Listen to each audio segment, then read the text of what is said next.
I've split World War II into three parts. This is part 2. And the overall topic obviously is World War II, but the subtopic is early troubles for the Allies and the end of World War II in Europe. World War II, as I mentioned, was almost like two separate wars. The war in Europe is going to end before the war in the Pacific. Okay, and it's like almost two different conflicts.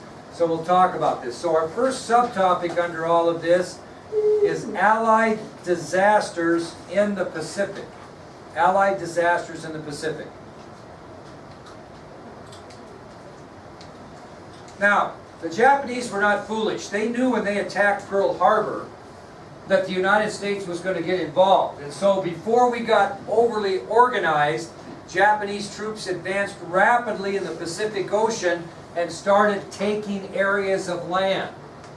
So again, immediately after the events of Pearl Harbor, the Japanese, knowing the United States will start to mobilize and get themselves involved, advanced rapidly in the Pacific Ocean, trying to get as much possession of land as they could prior to the United States getting involved. Now, the three most notable areas of Japanese advance were the Philippine Islands, which you have a map of, we'll talk about later. A specific island in the Pacific called Guam. And the two most eastern islands in Alaska, the Aleutian Islands. They were actually taking possession of American possessions, so to speak. So the most notable areas of Japanese advance after Pearl Harbor were the Philippine Islands, the island of Guam, and the reason they want Guam is because it's going to make a good what? Naval and air base. Very good. And they also advanced upon the two most eastern islands in Alaska, in the Aleutian Islands.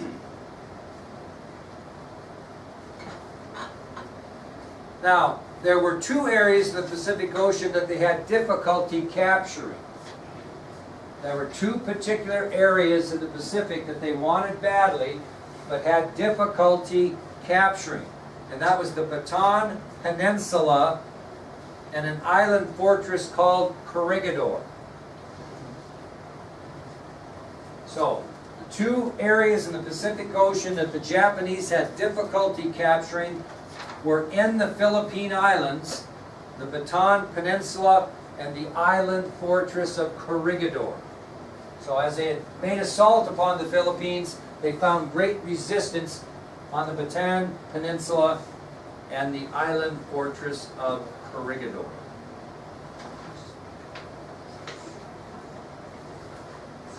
Now, anticipating that the Japanese might want those areas, in Corregidor and Bataan, there were approximately 80,000 soldiers defending those two areas. 20,000 American soldiers and 60,000 Filipino soldiers were defending Bataan Peninsula and Corregidor. That's why the Japanese were having so much trouble getting those two areas. 80,000 soldiers were fighting hard in both those areas, approximately 20,000 American soldiers and 60,000 Filipino soldiers.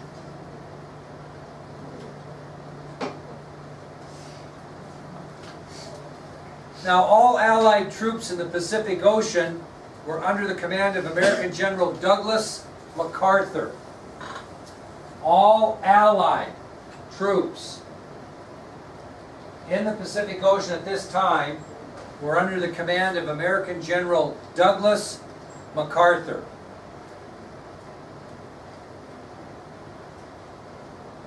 So, MacArthur's in charge on the islands of Corregidor and Bataan Peninsula.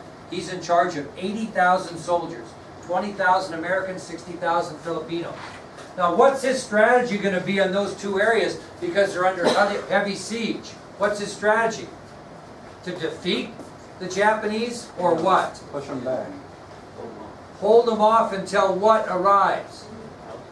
Reinforcements. So that's MacArthur's strategy on the Bataan Peninsula and in Corregidor, is he's going to hold these two areas expecting reinforcements to arrive. So he's not trying to win, And he's not trying to dominate, he's trying to hang on until he can get reinforcements. Unfortunately, those reinforcements expected by MacArthur never arrived, and things got pretty grim in both the Bataan Peninsula and Corregidor as the Japanese started to break through and make progress. And the reinforcements were not coming. Roosevelt, President Roosevelt, understanding that the Bataan Peninsula and Corregidor are in danger of being taken by the Japanese, does what to MacArthur? What? No, it's not his fault. He doesn't want him killed, so he asks him to leave. So Roosevelt gives orders to General MacArthur that he only is to flee the Philippines to Australia for his own safety. And he really doesn't want to do it, but he's been ordered to do it by the President.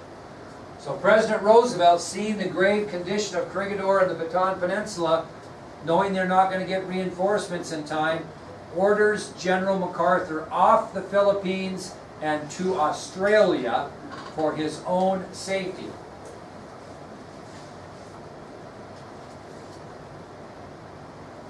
MacArthur was not happy, as I mentioned, about having to do this, but he was ordered. So before abandoning the citizens and the Allied troops in the Philippines, he vows, "I shall return."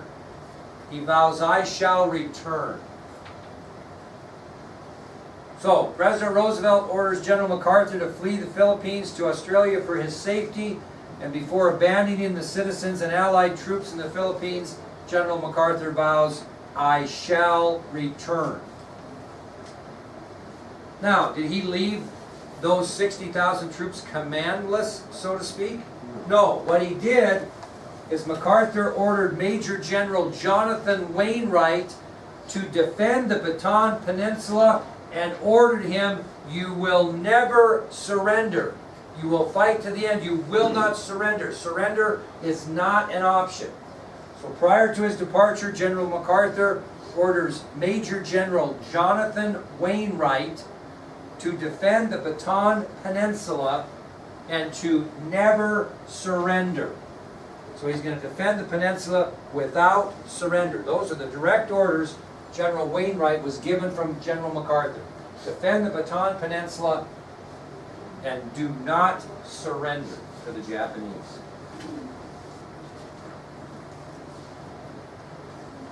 It was not an easy task, and because of the effort that General Wainwright and his men fought to hold Bataan, the entire group earned the nickname the Battling Bastards of Bataan. The Battling Bastards of Bataan. And they are facing overwhelming odds with no reinforcements. And Wainwright and his men fight gallantly to try to hold Bataan, earning the nickname the Battling Bastards of Bataan. When I emphasized trying to hold, what does that mean, Brian? Trying, not succeeding. They end up failing. And on May 6th of 1942,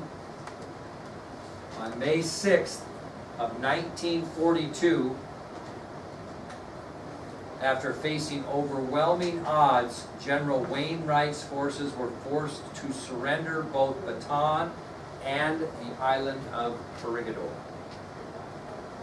So the Battling Bastards of Bataan fought as gallantly as they could. Unfortunately, on May 6th of 1942, after facing overwhelming odds, General Wainwright's forces were forced to surrender to the Japanese, both Bataan and the island of Corregidor.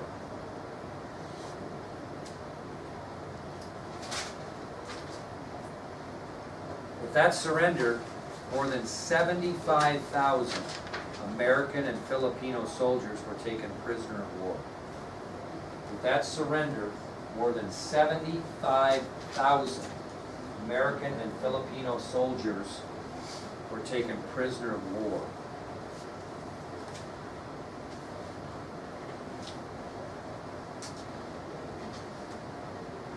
As you can imagine, these POWs were treated very cruelly. They were starved to death in some instances, very poorly fed. By the time of General MacArthur's return, which we'll talk about later in the war, about 25,000 of those soldiers died from the brutal treatment they received as POWs. That's incredible to me. So of the 75,000 that were taken prisoner of war, by the time MacArthur returns to the Philippines on his pledge of I shall return, approximately 25,000 of those soldiers died from the brutal treatment they had received as POWs.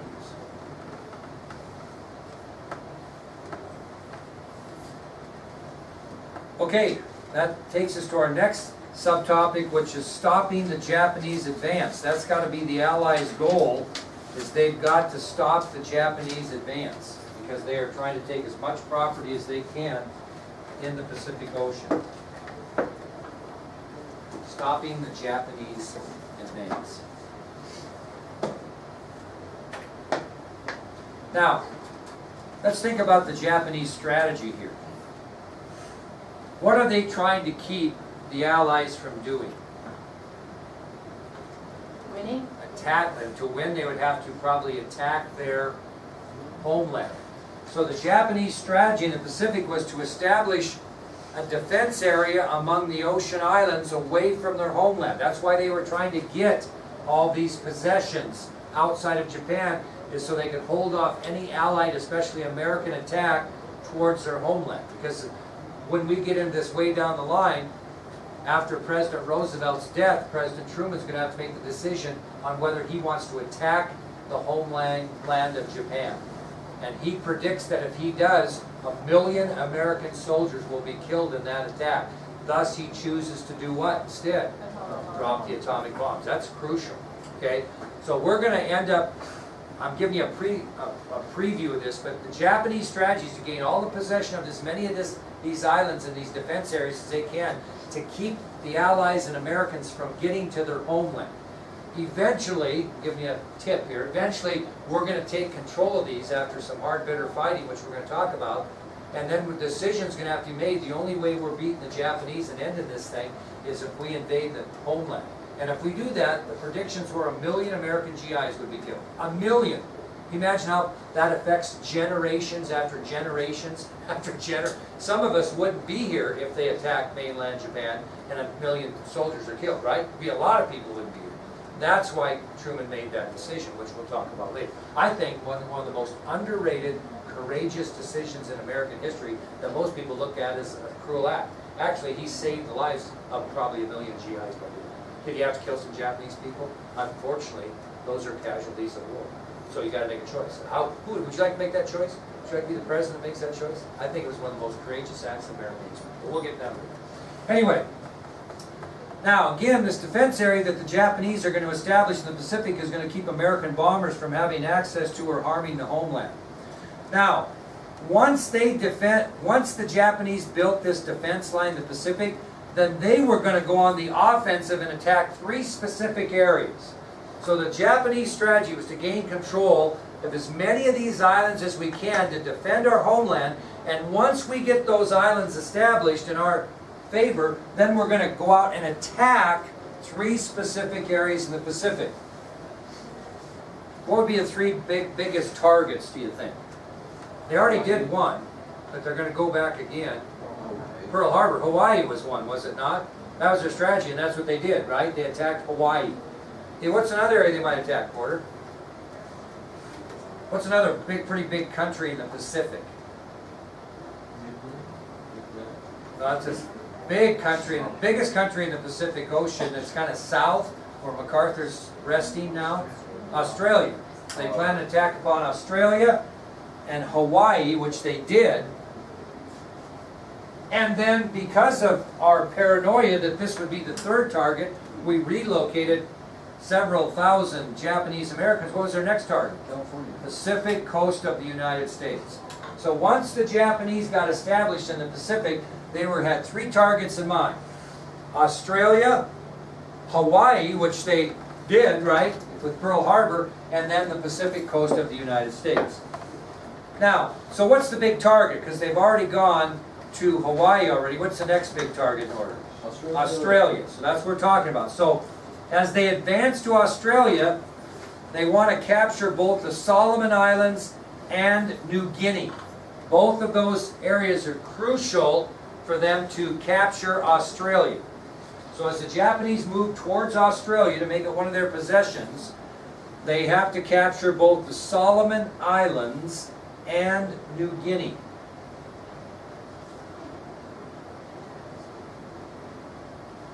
Can you spell that? Which one? It's not on your sheet? No. It's really, it's all the Solomon Islands on there? Yeah. New Guinea should be on there, so add it. And New, N-E-W, sorry about that, and Guinea is G-U-I-N-E-A. G-U-I-N-E-A. New Guinea, yep. So, on May 7th and 8th of 1942, on May 7th and 8th of 1942, May 7th and 8th, Japan's advance was defended in a battle called the Battle of the Coral Sea, which was fought off the northeastern shore of Australia. So Allied forces meet Japanese forces on May 7th and 8th of 1942 in what was known as the Battle of the Coral Sea. And it was totally an air battle. And it was fought by planes from aircraft carriers on both sides. So again, on their advance to Australia, the Japanese are going to move to capture both the Solomon Islands and New Guinea. And on May 7th and 8th, 1942, Japan's advance to Australia was defended by the Allies in a battle called the Battle of the Coral Sea off the northeastern shore of Australia. And the entire battle was an air battle that was fought by aircraft or planes from aircraft carriers from both sides. Okay, both sides had aircraft carriers in the Coral Sea, and the battle was an air battle. Both the Allies and the Japanese claimed victory in this battle. Both of them said they won. Why would the Allies believe they won? Because, very good, because they stopped Japan's advance to Australia. So the Allies claimed victory in the Battle of the Coral Sea because they accomplished their objective, keeping the Japanese from taking Australia. How could Japanese Admiral Yamamoto claim that his side won? Because Japan lost less airplanes than the United States did. That's how he claimed victory. So both sides claimed victory. The Allies claimed victory at the Battle of Coral Sea, stating that we accomplished our objective, we kept Japan from taking Australia. Japanese Admiral Yamamoto claimed that the Japanese had won because Japan lost less airplanes than the United States did. So there's your first major battle in the Pacific Ocean, the Battle of the Coral Sea.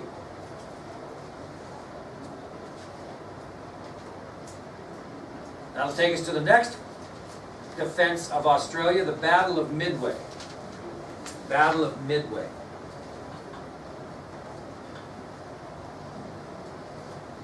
The Battle of Midway, which was also where American fleets met Japanese fleets to defend Australia, happened on June 3rd through 6th, 1942.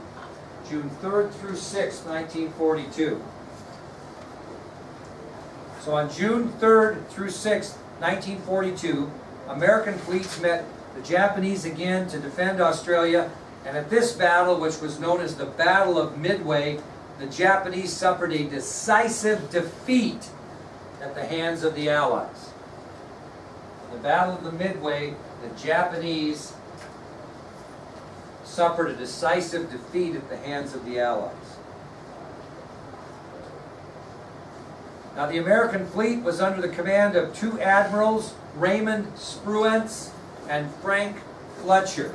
They were the American admirals that led the Allies to a victory over the Japanese in the Battle of Midway. Admirals Raymond Spruance and Frank Fletcher. Now, this is an interesting concept. The reason that the Battle of the Midway was an American or Allied victory is that 4 Japanese aircraft carriers were destroyed beyond repair during the conflict. 4 Japanese aircraft carriers were destroyed. Why would that be such a huge setback for the Japanese in comparison to the United States? The U.S. has the metal to build Absolutely. Rosie the Riveter. 4 aircraft carriers lost by Japan is a huge thing, concerning that they do not have near, even close to the production that the United States had. Kind of like, remember we talked about the Civil War where Grant could lose twice as many men as Lee and still be okay because of the number of soldiers Grant had at his disposal compared to Lee. And so even if they fought and lost the same amount of soldiers, it was a victory for the Union because of the number of soldiers they had to replace them. Well, same thing here. These 4 aircraft carriers that were lost by the Japanese in the Battle of Midway was a disaster for them because they did not have the capability to replace their destroyed ships as fast as the United States could. Now, what have the Japanese been, kind of the whole time so far in the Pacific? They've been on the offensive, right? After the Battle of Midway, Japanese Admiral Yamamoto now is going to have to turn and be on the defensive. Okay? So after the victory by the Allies in the Battle of Midway, Admiral Yamamoto was forced to go on the defensive. So, Kyra, what do the Allies do for the first time in history of the Pacific? Go from the defensive to the offensive. Okay, so we got an opposite thing going on here. The Japanese now will go on the defensive, and the Allies will start on the offensive for the first time in the Pacific theater. And we'll get back to that a little bit later because we're going to go back to Europe here in a minute. But what's going to happen now is the United States is going to try to regain what in the Pacific? Those islands that were taken by the Japanese. So they're going to go on the offensive. And from this point on, Japan's going to be trying to